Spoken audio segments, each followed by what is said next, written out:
Hey everybody, welcome back to Cityscape Brewing. Today, we're going to be talking kettle sours again. This time, it's going to be a real quick brew day. I've done a lot of videos on how to do a 2-day kettle sour brew process, so we're not going to spend that much time on the process, even though we're going to go through each step. But follow along, we're going to get started. Today's going to be a mango kettle sour. So grab a beer, hit that like and subscribe button, and let's get started.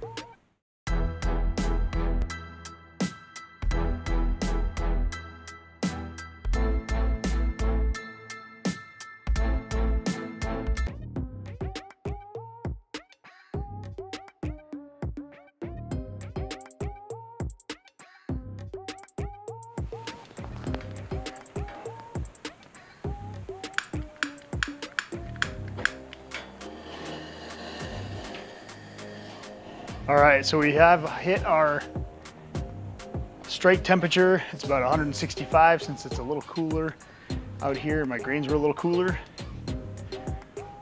So we're gonna go ahead and mash in. I'm gonna take my water, get it into my mash tun.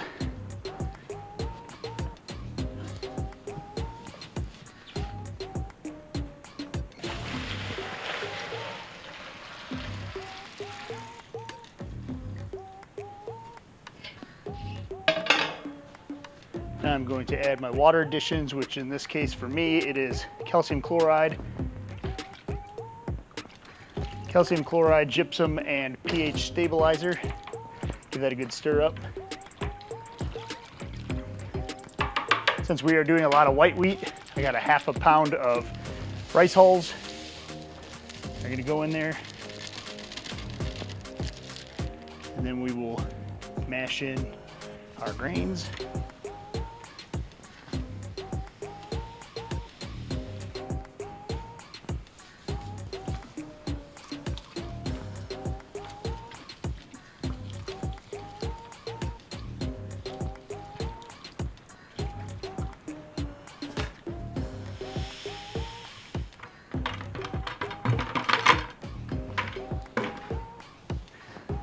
Give it a good stir around, make sure there's no dough balls.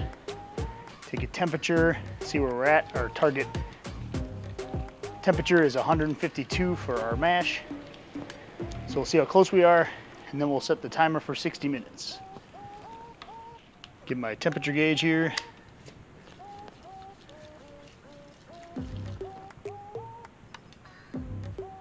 We're at 152.4, perfect, spot on.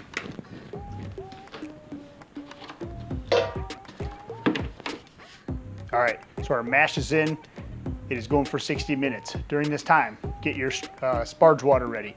I've got mine, it's 4.75 gallons ready to go. I turn that on about 20 minutes. That's about how long it takes me to get mine to 170 degrees. You may take a little bit longer than that, but at least I have it ready. I have my water additions for my sparge water ready. I also am going to be cleaning and sanitizing my carboy just to make sure that that's all ready to go. So that's done. The 60 minutes is a good time to get everything that you need done, because your boil time for your first day of your kettle sour is only going to be about 15 minutes or so, just to get a little bit of the volume down and kill off any bacteria. Then we're going to pitch our Goodbelly Probiotic in there and let it sit overnight to sour, along with adding some lactic acid. And so this is a good time to also pull out that Goodbelly Probiotic. I have mine in here. It does not matter what flavor that you use for this. In this case, I'm using no sugar added raspberry blackberry, but it's going into mango. All of the coloring and stuff is gonna fall out of this, and we're really just using this to sour, and all of the juice stuff and all of the particles in there will fall to the bottom. Oh, and of course, it's probably time for another beer. Mine's almost empty.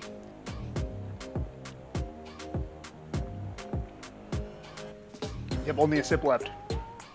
All right, our sparge water is almost heated up. Our vorlaughing is gonna happen in just a minute. We're about 55 minutes or so, so in about 5 minutes, I'm gonna start the vorlaugh process. All right guys, so our mash is done. I opened up the lid. I took a temperature reading after I gave it a good stir around, and we only lost about 1 degree over the whole hour, so that's perfect. We were at about 151. We were shooting for 152. We were just a little high.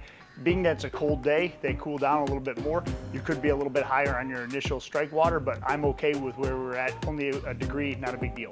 So we're gonna go ahead and start our vorlaugh process. We're gonna do this about 4 or 5 times to set that grain bed. Make sure you're not really opening this valve a whole lot because you just kind of want to trickle out to set that grain bed, not too hard. We're gonna dump this back in slowly so we don't disrupt the bed.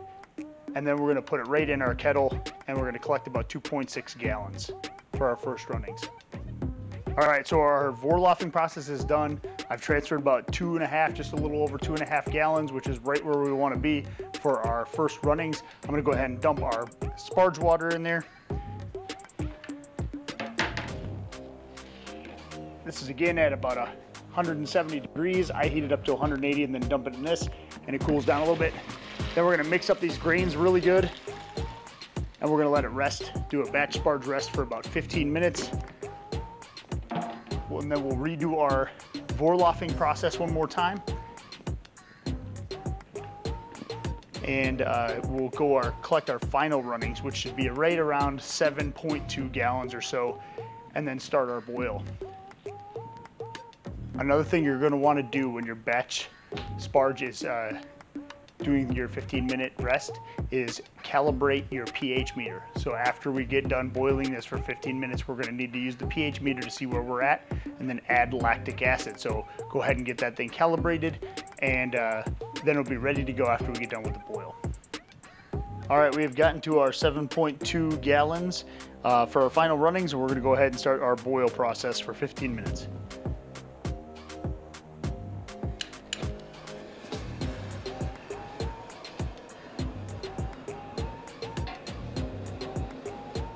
Just a reminder, we are not adding any hops or anything at this stage. The idea is just to bring the volume down a little bit. We're going to be putting it in a glass carboy. Some people leave it in the kettle to sour overnight. All of the hop additions, if you want to add them during a kettle sour, should be on day 2 after it sours. Today we're just boiling it off, killing any bacteria that might be on the grains already. We are going to be lowering the volume just a little bit. We're going to be putting it in our glass carboy all the way up to the top with the Goodbelly Probiotic, and that's what's going to sour it during that 24-hour process. So we're going to let this get up to a boil. Make sure you watch it as it gets all the way up to that boil so it doesn't boil over. And we're going to do our 15-minute boil, and then we're going to chill it down like we normally would with our immersion chiller. Also, if you're interested in calculating your efficiency, go ahead and grab a little medicine dropper for your refractometer, or grab a sample for your hydrometer. Let that cool down to room temperature so you can get a gravity reading. All right, while our beer is just finishing up here, and then we're gonna put it through the wort chiller to cool her down, I'm gonna go ahead and add my Goodbelly Probiotic. I'm gonna sanitize the cap real quick here because there is a little pull cap that you have to take off. Go ahead and spray some sanitizer on that. Then I'm gonna dump it right in my sanitized carboy on the bottom. That way, when we are ready to rack onto this thing, it's already in there and we don't have to add it after the fact. That way, if we have a little extra volume, this Goodbelly Probiotic is already in the bottom of the carboy. All right, we have hit our 15-minute boil. I'm gonna go ahead and shut this thing off. And then we're gonna start our cool down with our immersion chiller. Get that down to 100 degrees, and then we're gonna dump it on our Goodbelly Probiotic.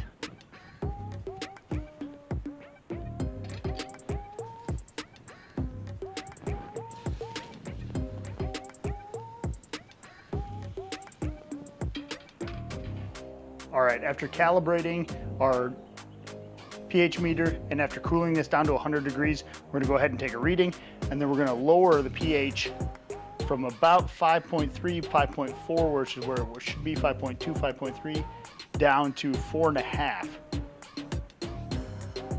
It's very important to recalibrate your pH meter each time that you do this. All right, so we know where we're at, we're right about that. And then we're gonna take our lactic acid. It's gonna take about 10 milliliters of this, but I like to do it in increments just to make sure that I'm not going too low right away. So I'll use a medicine dropper like this one, and I'll probably add 5 milliliters right away. About right there. Then I'm gonna give it a good stir around, and then we'll do our pH meter again and see where we're at. This lactic acid is gonna help fend off from any other bacteria, so Lactobacillus plantarum that's in our Goodbelly can take hold. Yep, we're about halfway there or so, so we'll add another 3 and see where we're at. So add another 3 milliliters.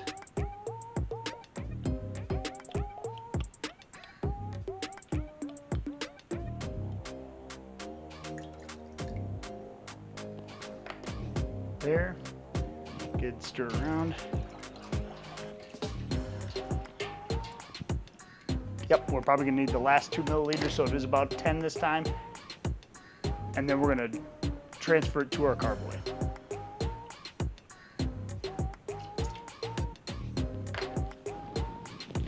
All right, now that we have our pH set for 4.5, down from 5.2 to 4.5 or so, we're gonna go ahead and transfer this in. We have our Goodbelly Probiotic Drink already poured in our carboy to help mix up. We're gonna open this thing up wide open, let that all go inside, and we're gonna fill it all the way up to the neck of this thing. And then we're gonna be putting some plastic wrap with some sanitizer on it right over the top.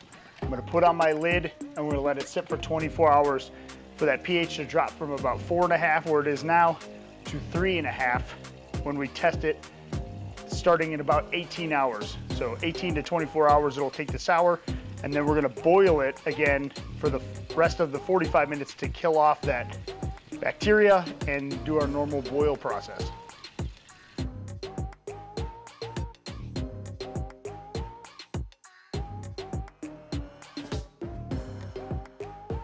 All right, as you can see, we've got this thing all the way up to the top. That's exactly where we want it. We want to limit the amount of oxygen that's in here. Even while the bubbles are on it, I'm gonna go ahead, get some plastic wrap out. I'm gonna cut off a piece like about this big.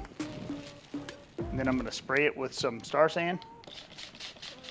Lay that face down on the top. Try to limit the amount of oxygen that gets in here. You can even press it over the top of the beer a little bit, but I'm just gonna get it over the edge. Not very much oxygen at all in there. And then I'm gonna go ahead and put the cap on loosely over the top and just kind of twist it on so it stays in place. It is not going to ferment. You don't have to worry about this thing spilling over, that kind of thing. I'm just doing that so it doesn't, when I carry it, splash around a little bit. So I kind of snug it up a little bit. We're gonna leave this for 24 hours, let it drop. We're gonna start checking it at 18 hours or so, and then check our pH meter. Once it hits 3.5, we're gonna start our boil process. All right, guys, it is about 18 hours since we started souring. So I'm gonna open this back up and I'm gonna see where we are at with our pH meter. It should have gone to about 3.5 from 4.5 yesterday after we added the lactic acid. You will be able to tell that it smells more sour when you open it up. So you'll be able to tell that right away.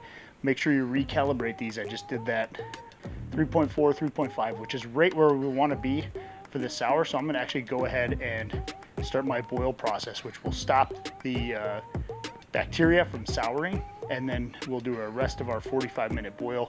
Since we did 15 minutes the first day, we only need to boil for 45 minutes to reduce the volume enough before we cool and pitch our yeast. So we'll do that next. All right, we're gonna carefully pour this thing in here as carefully as we can, and then we're gonna get it boiling, start the burner to get it warmed up.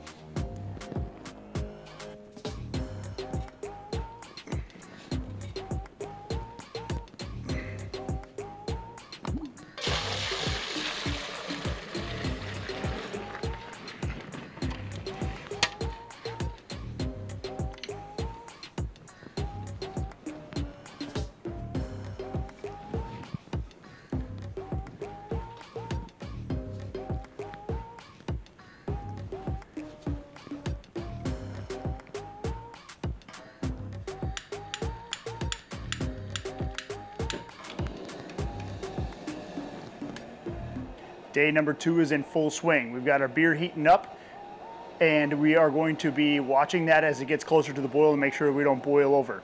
Remember, we are home brewing, so don't forget the first rule of home brewing: always enjoy a home brew. If you are going to be adding any hop additions, today is the day that you do that. Whether you add bittering hops when it gets up to a boil, or whether you want to add some later in the boil or during the whirlpool or what have you, today's the day to do that. After We boil this for 45 minutes. We're gonna be cooling it down with our wort chiller, and this time to chilling temperatures. Yesterday we chilled it to 100 degrees because that's gonna help the souring process. Today we're gonna be chilling it down to be able to pitch our yeast, in which case we're gonna be using Safeale US05. Pull that out of your refrigerator now, get that warmed up a little bit. No need to necessarily rehydrate that. Sometimes I use 2 packs for sours. Today I'm only gonna be using 1. I don't see much of a difference. I think it helps it along with the lower pH sometimes, but it doesn't give any off flavors if you only use 1 packet, so you can save some money that way. All right, it is at a pretty rapid boil. Go ahead and set that timer for 45 minutes. Add any hop additions that you want to at this time for your bittering hops. All right, we just hit our 45-minute time mark, so we are at the end of our boil for today. I'm gonna go ahead and get this gas turned off and start cooling her down.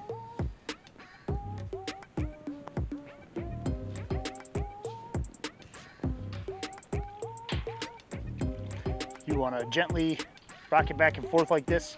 When you do, you'll feel that this side gets a lot hotter because the wort doesn't create any hot or cold spots when you move it around. It's recirculating. So every once in a while, move it around like this. Don't just let it sit in one spot. All right, guys, I got this thing cooled down to just under 80 degrees. It'll cool the rest as we're kind of transferring it, and then of course in my fermentation chamber. But I took a little sample for our refractometer, so make sure you do that, or one for your hydrometer, whichever you're using. I used a little screen to help aerate the beer and catch any particles. If you're using hops and stuff, it'll help catch some of those hop particles and things coming through. But more or less for this beer, for me, this is just gonna help aerate it. So go ahead and transfer this into my carboy.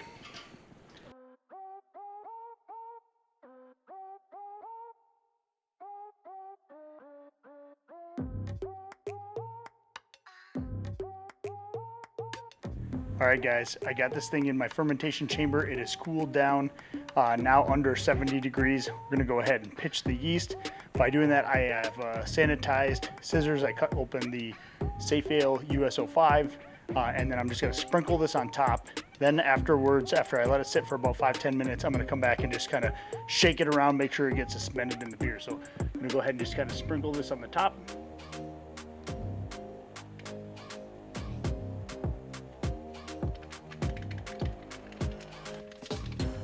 Let that kind of do its thing. Then I'm going to take my sanitized lid here and airlock.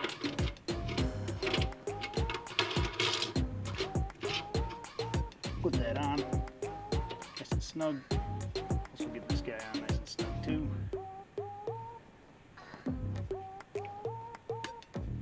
And we are good to go. Now I will say one thing.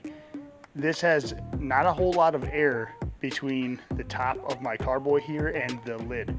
So if I notice that the krausen is getting really tall, I'm gonna go ahead and put on a blow-off tube, meaning I'm gonna put a tube inside of that, instead of the airlock, that goes inside of a mason jar full of sanitizer.